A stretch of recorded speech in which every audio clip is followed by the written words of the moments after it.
Technology, the future. We're going to talk about a movie that I've been wanting to see for a long time. Did you know about this movie? No. No? You never heard of it, right? You just heard of the director. Yeah, only because of the batshit insane documentary that we saw. Was it Journey of the Doom? Something like that. Something now, keep like in mind, I've seen The Island of Dr. Moreau. I have seen the movie, and I thought it was odd. Yeah. But it's one of those classic scenarios where the story behind the movie is a million times more fascinating than the movie itself. Even though, believe me, the movie is just like, what the fuck? All I remember is Val Kilmer in that movie, drugged out of his mind in the movie, maybe in real life, I don't know. Probably. And all I remember was he's handing out these not catnip drugs, but he was handing out these, whatever drugs for the beasts on the island, the creatures. Yeah. And they're all going crazy. And I was like, is there an orgy going on? Like, what is happening right now? And, one of the creatures comes up to him and he looks at the creature and he goes, "Take me to doggy heaven." I want to go to doggy heaven. I want to go to doggy heaven or dog heaven or something like that. And then he dies. And I was laughing my ass off. And he got I was shot. like, whatever the fuck. Yeah. I was like, what? Yeah. What is this movie? What is this movie? Anyway. The movie was a trip, is what that movie was. Yeah. But director Richard Stanley, he's done a lot of shorts. He hasn't really done a lot of films. There's a reason for that. That's the reason. That's the reason. So I believe, just look it up. I don't remember the exact title of the documentary, but I believe you can find. Probably we watched it on Netflix, right? Probably. And it was Journey of the Doom, Damn, something like that. Yeah. But it involves Richard Stanley and that horrible. I'll just say this to entice you guys to watch it. Okay, it's such a crazy disaster in terms of production and all that to make Island of Dr. Moreau that at some point Richard Stanley, did they fire him or he got? I think he got kicked off. Richard Stanley, the director, got kicked off the movie. Yeah. And he had to. Yeah. We're not making this up. He had to go undercover in disguise as one of the cast members for a scene to sneak on set of his own movie to see what the fuck's going on. Okay? That's how crazy this is. Okay? And we've never heard of Richard Stanley again until recently, which we'll get to. But the only movie we were aware of, besides half of Island of Dr. Moreau, was a movie that we really enjoyed called Dust Devil. Which I really want to rewatch. We have. It's been years. I mean, it's been. I couldn't tell you a long time ago. We saw Dust Devil. I can barely tell you anything about it other than it was one of those films where you watch it and you're just kind of captivated by it. Yes. And I just remember just really being drawn to it and really enjoying it. And again, it's a movie that I really want to revisit and maybe even talk about it one day. Yeah, maybe we'll do that. But something felt original about Dust Devil and the main actor that played RoboCop. Yeah. And RoboCop 3. Unfortunately, not the good one. Yeah, and RoboCop 3, unfortunately. You can't blame Robert John Burke about that. No. It was the movie. Robert John Burke, he's a good actor. Yeah, but the villain, the entity that he played in Dust Devil, visually, this everything about his character, and more that you didn't know that much about his character's past, made him more interesting in that movie. Yeah. And it's a slow burn movie. It took its time telling a story.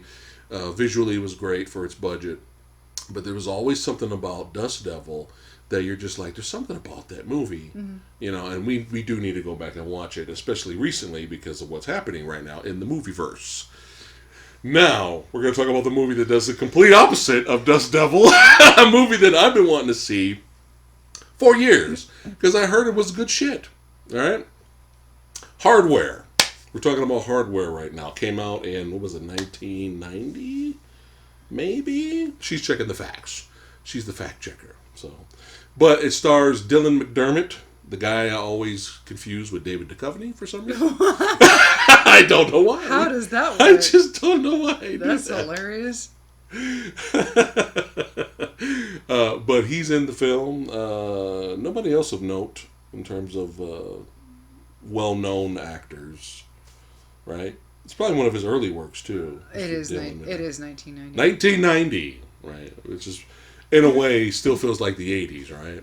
Yeah. Yeah, it did. Well, it took a while for the 90s to become the 90s, but every era is like that. Yeah. Early 80s still feels like 70s. Yeah. A little bit. Yeah. It takes a while. It takes a while for the decade to get its own identity. Yeah. So, Richard Stanley directed this sci-fi post-apocalyptic movie. Oh, Iggy Pop voices a character in it. Yes, he was he was like the radio personality, Iggy Pop.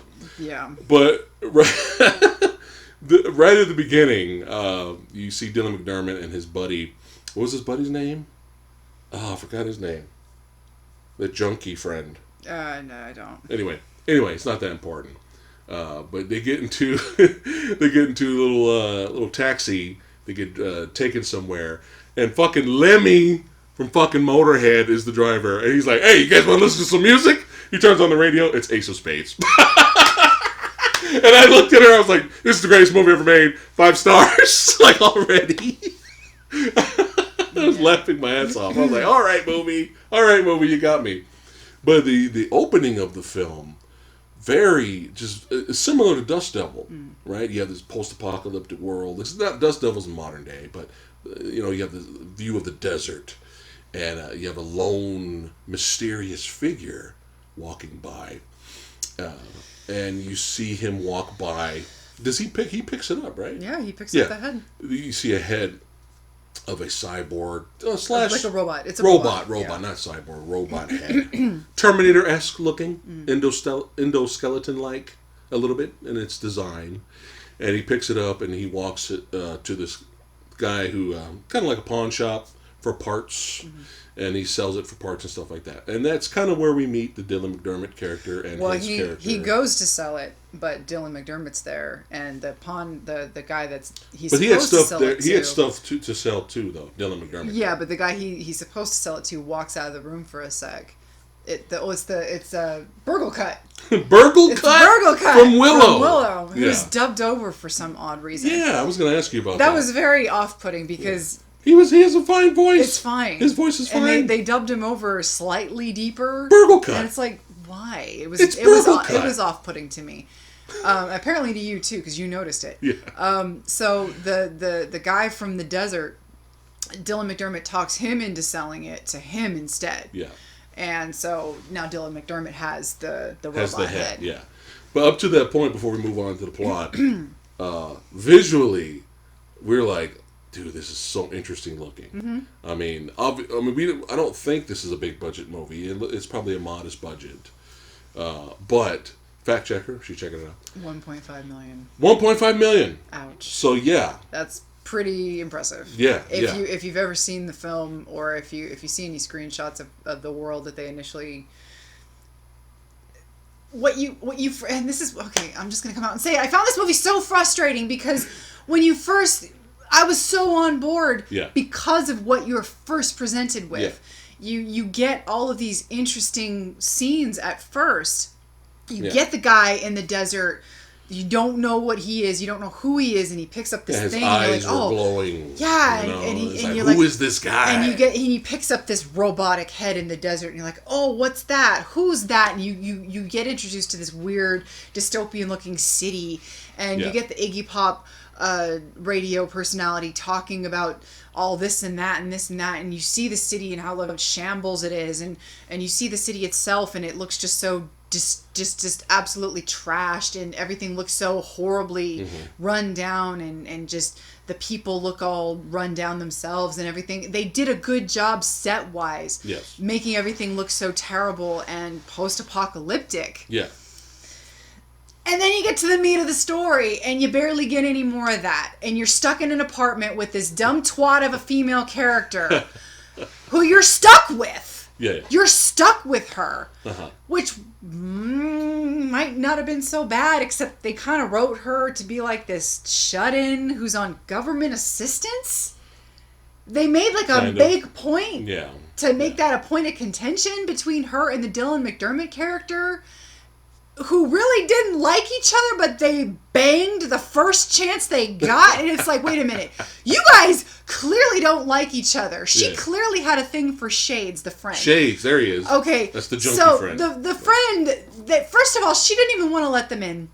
She had this look of disgust when Dylan McDermott's character was there to knocking at the door. And he's got this metal arm, by the way. He's got this robotic arm. It's fully robotic. Okay. Yeah. She didn't even want to look or talk to this guy, okay? Shades comes in, she's like all friendly and sweet and talking to Shades, and he's talking to her back, and they clearly like each other, but first chance they get, they're banging each other. Her and the Dylan McDermott character is like, wait a minute, I thought you didn't like this guy. Well, Shades doesn't look like Dylan McDermott. But then they immediately get into this fight about how she's this shut-in, and how Dylan McDermott doesn't want to stay because he's like this nomadic guy who just wanders around getting scraps to make money while she's a shut-in who gets government assistance, how she doesn't want to go out there and live, and how they keep hitting hard about this. The government is making it this program where you have to get sterilized because of the population control, which one of the reasons that I was finding this movie irritating, which was like, I never ever would have guessed that population control was a problem in this movie, because you barely see anybody. Right. In this post-apocalyptic world, you see like 15 people on set. And that was like, population control? It's post-apocalypse here! There should be nobody on the streets! Yeah. There should be nobody! But why do they keep But that's a point of contention among these two characters. Right. And that becomes a plot point. When you look out her window, you could tell there's a city there, but we don't really get. You never get this. There's the people living in different floors below her and stuff in the same building. Yeah, but you never really get this feeling that there's this huge population surge. But they make it a point that this is a thing. And so they're going to come up with this new program to help. To make everybody, mandatory. This new program. Free sterilization and all that. They're trying to pass a bill that everybody has to get sterilized. And Dylan McDermott's like, nobody's going to agree to this. And he's against it. She's all for it because humanity sucks and blah blah blah. And she doesn't believe in humanity anymore. But anyway, so they bang, and then there's this subplot of this creeper across the street that's a voyeur, and he's perving on her and watching them bang. This character. Well, I guess kudos to the actor, I guess. He did such a good job. But yeah, it's been probably a long time since I loathed and was so like icked out by a character in a film. Like, I was just like, dude, oh my god, this guy's disgusting, man. Yeah. Like, this guy's just, he's just like super perv. Yeah. Peeping in, recording. He would call her on the phone and talk nasties. Right. And all kinds of just like, ugh. Like, and doing other things that we can't mention in the video. To himself. But anyway. Just very just like, I was like, okay, is this guy going to die already? He was dating himself. So, one of the reasons Dylan McDermott is there is because he said he has a gift for her, and he gives her the head of the robot. Right? After she gives him sorry. Hey-oh!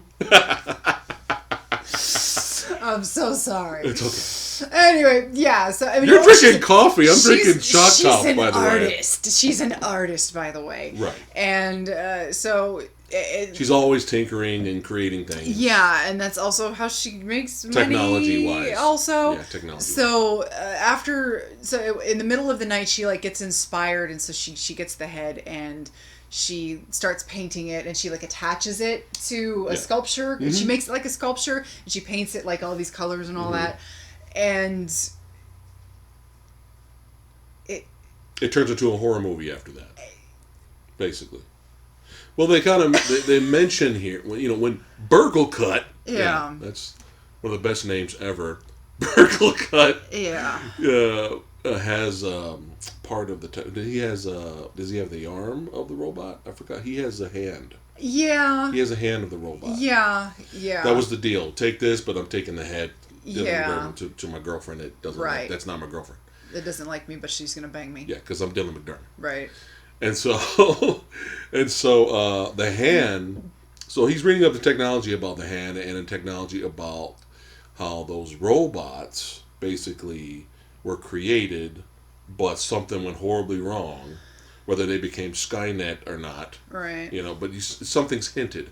But something about the technology of the robot is they can find ways, even in the sunlight, to slowly stay alive and regenerate and use what's around them to regenerate and get energy. Right? So he's reading all this. Well, at some point, the hand of the robot comes alive.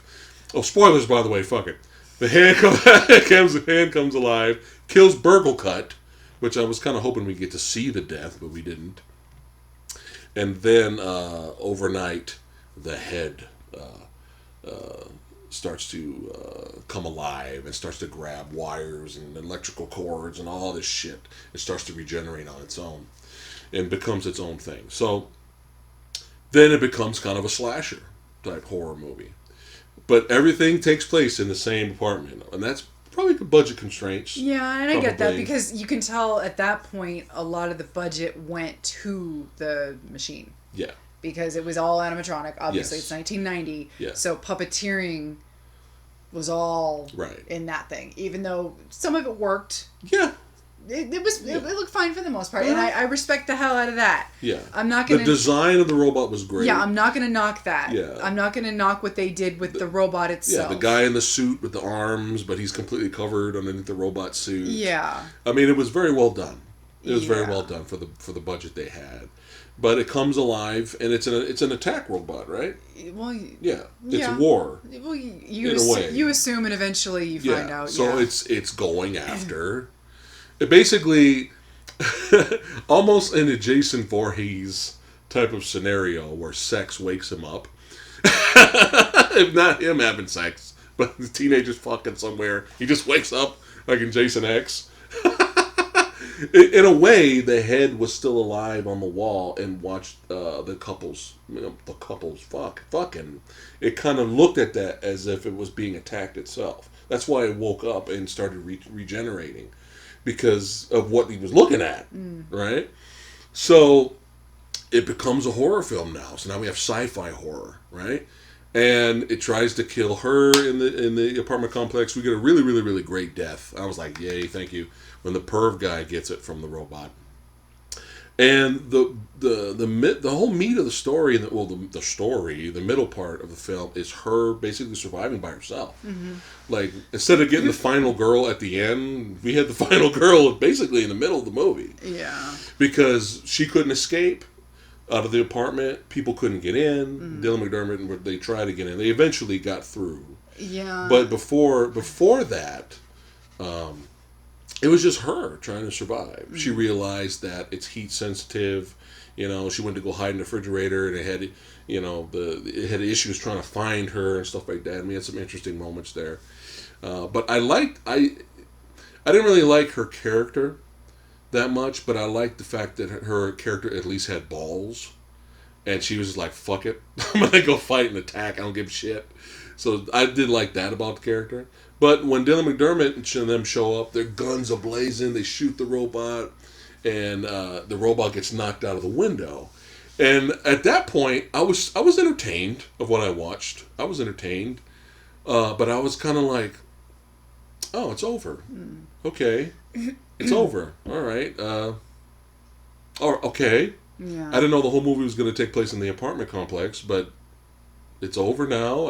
I was kind of entertained of what I watched, Yeah. Even though I had some questions here and there. But I was just kind of like, okay, we're done. All right. It was all right. Mm-hmm. And then we had the total opposite experience with the third act of the film. I was like, holy shit, we're still fucking going. This movie is relentless. Holy fucking shit. She was going, kill me now. In this shit. In this fucking movie, you would die already in the end. So we had a total opposite experience with the end of the movie. There was a reason for that. So you guys have got to let us know in the comments below what you guys think about hardware. And I think I know why it was. It's because I hated all the characters. Right. There were no... You know, when the junkie is the most likable character in the movie, that's not good. I think it was because... What's his name? Tarps? Trash? Shades. I think what my biggest problem was that there was... Go ahead. I think my biggest problem was that I was so fascinated with the world that we were initially introduced to. Yes. And then we were stuck with these characters that I did not give a shit about. Right. And then we were introduced to all of these concepts that were kind of clouding the main meat of the story, that we're like, why are we talking about this stuff? Why are we talking about the overpopulated and the mandatory sterilization, and why do these characters hate each other but they're banging each other? That's just the world. I looked at it as this is the world we're given. This is what's happening. And you just didn't care. I didn't care. Right. I legitimately didn't care. Like, if it had just been the female had ventured out to get some more stuff for her art. Right. She had come across the head herself. Like, it had just been her. Right. Like, we get introduced, we still get introduced to the guy who not Dylan McDermott. Like, fuck Dylan McDermott. Get him out of there. Take his character out of the movie. Even though he has kind of something to do with the movie by the end because of his fucking robotic hand. Arm. All that bullshit. All that pompous and I'm going to get to it. Pretentious bullshit. Yeah. Like, if it had just been her, like, she still obtains the head. The head still comes alive. The head still goes after her. Right. You still have the meat of the film. Almost like she was like, look at this beautiful piece of art. Like, she still... And she, like, kind of really loved it. But we then that became the... But we get rid of the whole bullshit. All the bullshit with her and him. Yeah. Making them just... Ew, I don't care about... You're not a big fan of Mo? Who? Wasn't his name Mo? Dylan McDermott. I don't fucking remember. I don't even care. You don't remember the line when he shot the robot and he was like, you don't fuck with Mo. Shit. You can't fuck with me. You can't fuck with Mo. Don't care. And, you know, and it's like, and then her big come to Jesus moment at the end. I after all the shit I've been through, suddenly I want to live. I don't give a shit if you want to live, bitch. Yeah. And then she gets kicked out the window and she almost dies. And I was like, yay, she died. Yeah. Yay. I don't give a shit about That's where she was. I was like, holy shit. And then the bitch don't have the courtesy to die. Hold my beer. And the bitch don't have the courtesy to fucking die. I was like, holy shit, we're still going. The robot's not dead. We're still attacking. Holy shit. The final girl falls down, goes through the window, and it clearly looks like she is dead. Like, she's done. Now, you can't fuck with Mo. Mo's fighting the robot now. Mo kind of stops the robot at the time, right? But during their fight, he gets stabbed by the robot. Puts needles in his chest and injects him with this poison, right? Now, but he took the shotgun and fucked up the robot. So they fucked each other up. Fell down like this. He gets up like this. And while the final girl comes to, she gets up and she runs back up to the apartment complex to fight again. Now, you think at that point, she's like, fuck that, I'm not going back up there. And the bitch gets people killed. Hold on, wait. So, she's on her way back up there. Meanwhile, Dylan McDermott, in the last, I guess, fight the good fight moment, he sits up, he sticks out his robotic arm, he gets a knife, he cuts through his robotic arm, pulls out wires and shit, like all kinds of fucking weird visuals, creepy. I thought he was cutting into his human arm. Was it the human arm? I thought it was. Yeah, he was cutting into his left arm. He kept like cutting into his left arm. Right. For some reason. Oh, I know why. He was trying to help get the poison out. I guess. Okay, so he does that, right? But then his right arm. But then the right arm, he does some technology. I don't even know what he does, but the next thing you know, Dylan McDermott appears to be dead. Yeah. But then she comes in after getting somebody again, another killed. Ending. It felt like it was another ending. And then the robot... Nope, we're still going. The robot starts talking. And Dylan McDermott's robot hand starts twitching. Right. So at this point, I guess Dylan McDermott, because he's got a robot arm, has merged consciousness with the robot. And so he's talking through his voice now. Not controlling him, but talking voice-wise. And so you realize that the robot is now going to be the final solution. Well, we're not there yet. Okay, my bad. So after he does his thing with the robotic arm, I literally thought we were on drugs. I'm sure somebody. I'm sure Stanley was on drugs because he wrote this. Because after that, we have this weird, all these crazy weird visuals happen, and I'm sitting here like, yeah, I'm on drugs now. What's his name? It's Richard Stanley. No, tarps. Shades. Blue blockers. I just dated myself right there. Blue blockers. You know, just all this weird shit going on, and I'm just like, okay, I'm on drugs now.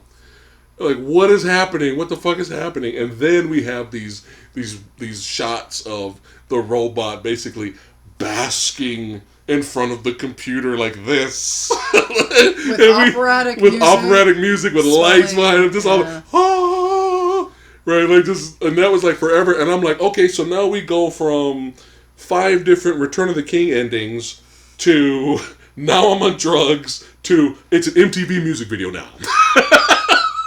I'm like, so my mind is going, you're going, alright? Okay, so the final girl, the 5th Return of the King ending is gone now. Now we have the 6th ending now. So the final girl wakes up, she goes up to the front, back up to the apartment to fight because, you know, David Duchovny's up there. So she goes up there, and you get introduced to these other characters that live, like, I guess he was kind of security in the apartment complex? Something? I guess because they were watching the cameras. So you get these two actors, the two male actors that were kind of caretakers / security, right? So they have a thing for her. There's all, they actually care about her, and so she goes up there and they're like begging her.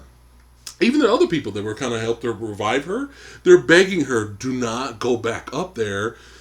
Run and go get help or something. Don't go back up there with the killer robot. Like, what the fuck are you doing, right? Like a sane And she's like, get the fuck away! It's my Sarah Connor moment, motherfuckers. Get the fuck out, right? So she pushes people away. She opens up the doors.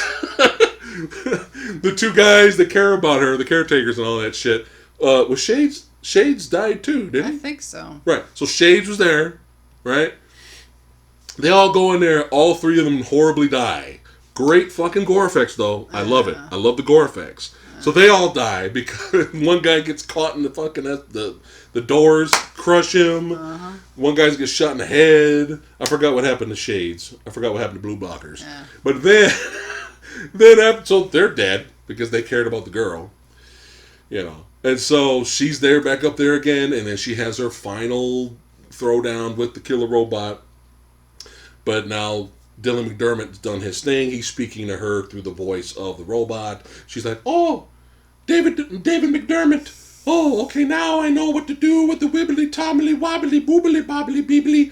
I got the technology. I got my computer over here. I got my Dell computer over here. I'm going to do my boobly, boobly, bobbly, beebly. And hook and pluggity, pliggity, pluggity. And then I'm going to get my Wii remote. And I'm going to get PlayStation Move controller, and I'm going to go bibbly bobbly boobly. And she stops the robot. And he likes the movie. And I like the movie. So after the 15th ending, it finally ends. Huh. She stops the robot. Mo ends up dying. For reals, right? I'm sorry. Didn't she kill the robot by putting water on it? In the shower. Oh, yeah, it ends up in the shower. But she did something technology-wise. Yeah, but didn't water destroy the robot? She turned the shower on and it... So water destroyed the killer robot. What? Nature over technology, son. Well, Shades was with her, and the Shades was there, though. I don't care. Anyway, the gist of the story is you find out that the robots are actually going to be utilized by the government to be the actual solution for sterilization. Yes. And they're going to pass the bill to create all these jobs for people to stimulate the economy, right. to build the robots who are then going to sterilize the human race by killing everybody, because these are killer robots. Right. And you find out, we're going to kill ourselves in the not too distant future. And then we go back to following the most interesting character. The one that we should have been watching this whole fucking movie. Walking in the desert, the dude with the glowing eyes. You don't know if he was a cyborg. You don't know who he was, where he came from. And I was thinking, why did you come back? I wanted to watch your movie. You wanted to watch his movie? No, listen. Hardware. I did not hate this movie. Believe it. I know I seem like I did. You love the visuals. I didn't hate the movie. Right. I respect it. Because at the end of the day...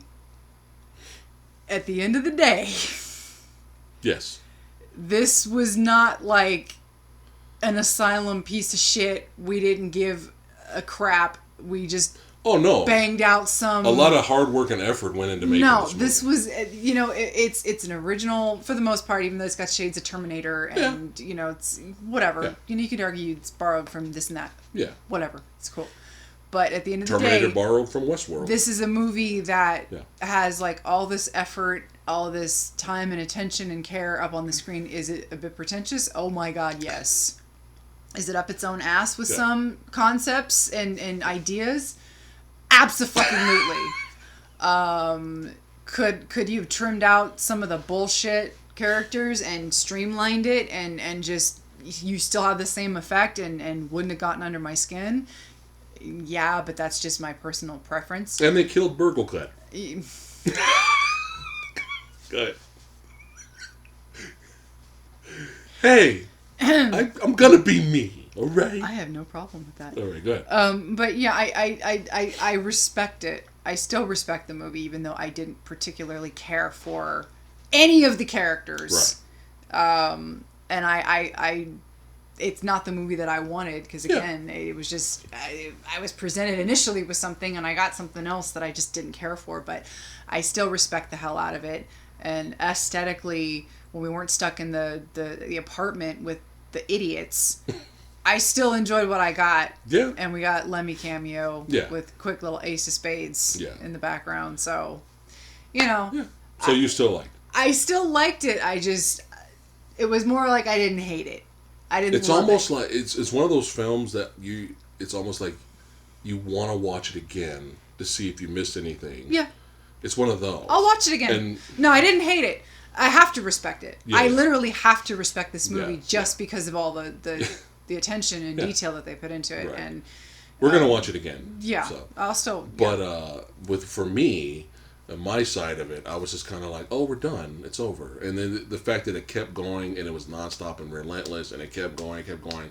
And it gave me the gore I wanted and was hoping for. Because I'm like, why is this movie fucking rated R? It's like nothing's happening, And the excitement kind of ramped up and it kept going. Because you literally feel like there's 5-6 endings. Like the shot of McDermott laying there, dying and over. It looks like, okay, we're done. The music, the way it plays, the camera zooming back out.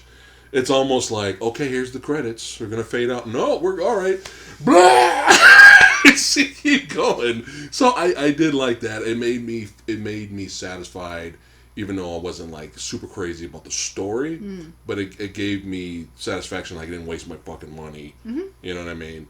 And I did like it. So I recommend, if you guys want to see the batshit insane crazy, not really a lot of story, not really likable characters, but just a crazy, pretty crazy fucked up sci-fi flick. So, my question is to you, that character wandering off in the desert, is that Dust Devil? No, that'd be the greatest crossover ever. Anyway, so you have Hardware, and you have Dust Devil, and then you have the shit show that was the Island of Dr. Moreau. Yeah. Was it John Frankenheimer? What about him? Did he direct? Did he take over direction? Oh, that I'm not sure. I'm sorry if I got that name wrong. But fact checking. But after the horrible experience, Stanley was like, "I'm done with Hollywood. I'm done making movies. I'm finished." Right. Now, whether he did little things here and there and shorts and all that, we're not aware of that. But in terms of movies, He stopped. He was like, I'm done. So when I got the word that the company that did the wonderful Mandy, which we were big fans of, watch our review of Mandy. Love it. It was Frankenheimer, you're correct. It was Frankenheimer, okay. He gets full directing credit for that, obviously. Oh, poor guy. Anyway. Surprised he didn't go full on Smithy on that one, man. Yeah, right? So the company, producers and Mandy and all that, they did a new film called, based off of H.P. Lovecraft work, and the movie's called Color Out of Space. Which I found out Nicolas Cage. There have been a couple of adaptations of this, I found out. Yeah, I didn't know that. Yeah. That's the first time I'm hearing about it. Yeah. So we don't know if how this film stacks up with those other ones. Yeah. We're not positive, but we're like, okay, we got an awesome badass production company here, studio, doing this new movie. Nicolas Cage is back. He did such a wonderful job in Mandy. Let's see what he does in this film. But oh shit, it's directed by Richard Stanley. What? He's back? He's returned? And that's what made us really got to watch this movie now. Yeah. But still, we still went in with low expectations, though. Yeah. Because it didn't really look like a huge, gigantic budget film. No. Like 100 million. It didn't look, Obviously, Mandy wasn't. No. So, you go into something like this, you know it's not going to be... Yeah. Even though we were excited to see what Richard's going to bring to us after being gone for so long. And I'm so happy he's back. You don't want to be defeated like that, man. No. Fuck that bullshit. No. And I look who's with bad, horrible Hollywood experiences. Look who's kind of got defeated by that. Look at fucking Sean Connery. Sean Connery. Where the fuck is he? Yeah. Sean Connery is one of the best ever. Yeah. Made LXG. Well, that director quit too. That's why I was going to bring him. Was it Stephen Norrington? Yeah. Steve Norrington. The director of fucking Blade. Well, did fucking LXG, and that was a horrible disaster. Well, and then he stopped making movies, and Sean Connery stopped making movies. Yeah. And I think fuck that shit, man. You get the flip side of that, where that's some bullshit. What's the director's name? Even if you're coming back making cameos or producing or being part of making movies. You know, he got the chance to be in Lord of the Rings. Who? Sean Connery. Sean Connery got the chance to be in Lord of the Rings. He turned it down. Sean Connery turned down to be in the chance of Lord of the Rings. He turned it down. For what character? I don't know if it was Gandalf or not. I don't know. But he turned it down. Okay. I love Sean Connery. I love Sean Connery. Okay? Highlander, James Bond, Indiana Jones 3. Okay? Last Crusade. I don't think that would have worked. No. If Sean Connery played Gandalf. No. You shall not perish. No. That would have been terrible. I don't know. That would not have been good. I don't know. I don't know if it was gonna be. Who else would he have played? He's old. Even if it was going to play Sauron. Would have been one or the other. Oh, but God. I heard that's what happened. I heard he was offered the chance and he turned it down. Oh, God. And that's probably a good thing. But he ended up doing like a really bad animated movie. Sean Connery? He did a voiceover for like a really bad animated movie, and it was embarrassing. But anyway, you get the point. That's what happens. You get the point. It's like when you know you're talented, and something goes horribly wrong, we all at some point in life get beaten down, right? The chances, fuck this shit. We're gonna fight back and do what we can to do what we love, right? And so I'm glad Richard Stanley is back. So now let's talk about the movie, Color Out of Space. What'd you think about it? I really enjoyed it. Yeah, it was. It's a slow burn. Yes. Which we have to warn you guys. I was expecting that. Yeah. The trailer kind of gave off this vibe of there's something coming. Yeah. And when you get a movie like that, you don't expect something. There'll be no spoilers for this. Yeah, you don't expect it to be like a nonstop, horror or anything like that. Like I didn't get that vibe from the trailer at all. No. This movie has a very good kind of underlying feel of something is simmering under the impending doom. Yeah, there you go. Which I I thought it did a really good job of conveying that. The characters, for the most part, were pretty solid. Nicolas Cage again. Yeah, he was caging, but it's good caging. And there was a reason why he was caging. And there was a reason. Yeah. He had to. There was a reason why he had to do what he did. So there were moments where he had to kind of turn on a dime in his performance. Yeah. And he did it well. It was great. Yeah. Yeah. So he did it really well. So if you've seen the trailer, it doesn't really tell you a lot. So we're not going to tell you a lot. We don't want to spoil it. We want you guys to watch this film if this is your cup of tea. Okay.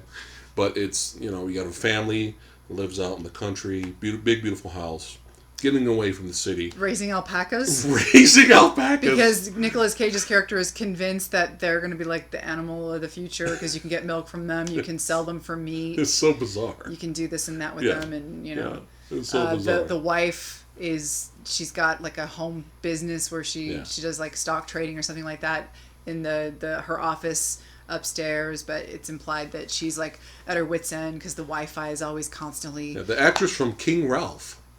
Anybody out there remember King Ralph? Oh my. Yeah, I like King Ralph. It was alright. It was funny. They're out there doing their thing. You have the young daughter the older daughter. She's older, right? About the brother. She's Yeah. It's one of those. It seems like she is. She's stuck. I mean, between the two, because she was kind of giving him orders. It seems like it, even though Nicolas Cage, when he leaves, he has to leave because of the youngest, his issues. Well, yeah, even though because at one point they have to leave, but he puts the boy in charge, but it kind of seems like it's more like, well, you're the man of the house. You get into the physical. They're close in age, but she does seem to be a little bit older. Yeah, but they had a funny little dynamic between each other. Calling each other names, brother and sister stuff. Yeah, they seem to have a good sibling dynamic where I bought it. Her character is just more like, I want to get out of here. Yeah. I need to go clubbing. Yeah. I need to twerk. Okay, I'm done. I don't be stuck out here pretty much fucking alpacas. Pretty much, yeah. In the country, but we would love to live there. That'd be beautiful. Oh, in a heartbeat. Yeah. In the middle of nowhere. Oh, I'll raise me some alpacas. So anyway, they're out there, and then one night they hear a big bang, and lights go, lights up the front yard, and a meteor, meteor of some sort, crashes down, and after that we will not say anymore, but the impending doom scenario slowly starts to build, especially with the little guy, the youngest. Yeah. And we were talking, and the Pending Doom's really done well. The visuals I'm sure for its budget worked. The visual. I mean, it's not like the mind blowing visuals. There was only one visual that looked a little hokey. Okay. But it wasn't on screen for a lot. Right. It wasn't on screen for a whole lot, so it was like. Can you tell me without spoiling it? There was a bug. Oh, the bug. Yeah. Okay. So. But I didn't know what to take of that though. I was like, is that real? Yeah, so or is that in the kid's head? So, I mean, so you could read that either way. Right. So it was like, and again, it wasn't on screen for a whole lot, so it was like, I could pass. Yeah. And, again, I think like you were saying, the impending doom. Yes. That sense that you get from this movie, that just underneath the surface, there's just something, you feel it. It's hovering. And with the way the characters have to keep going back and forth and the things that they keep going through. Later toward the end, there were some decent practical effects. Yeah. Yeah. That was cool. There was some stuff goes down that, again, you can't really give anything away, I know. There's some stuff that goes down where you just, as the stuff builds as you would expect it in something like this. And, with the way the characters have to perform, I will just say that everything feels organic and everything. I felt like all the actors sold it very well. Yeah. And that's the best compliment that I could give. Yeah. Even the kid. Yeah. So it's, it's... Everything was well done. It is an odd film in its own right. It's not well directed. It's not nearly on the level of Mandy.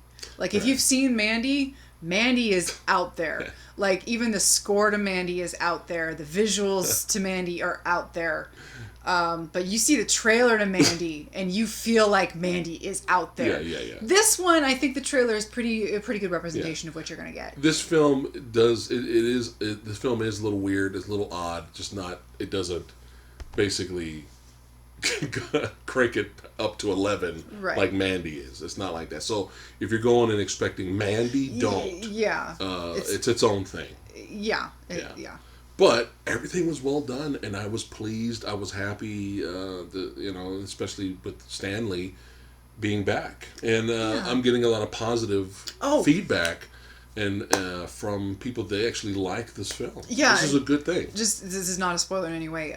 For it being obviously not a very high-budgeted movie, it looked really good. Yes. The colors, like, we got to see it. Was it 4K? If you guys are interested, the 4K picture is like, whoa. Pops. Like, the greens are green. Yeah. Like, the purples are purple. Yeah, it's beautiful. If you guys are the interested. colors are really nice. Yeah. So, it looks great. Yeah. It's very visually appealing. It's the perfect type of crazy. Yeah. It's got that good impending sense of doom, and then it kind of crescendos into this. Oh my God, it's gloriously insane. Yeah. But again, not Mandy insane, but No. just it's a good itch scratcher. If you need some insane, you need a little bit of insanity. Yeah. It's good. Yeah. But I recommend it if you guys are into the slow burn horror with payoff. We recommend Color Out of Space. I really enjoyed it. Perfect.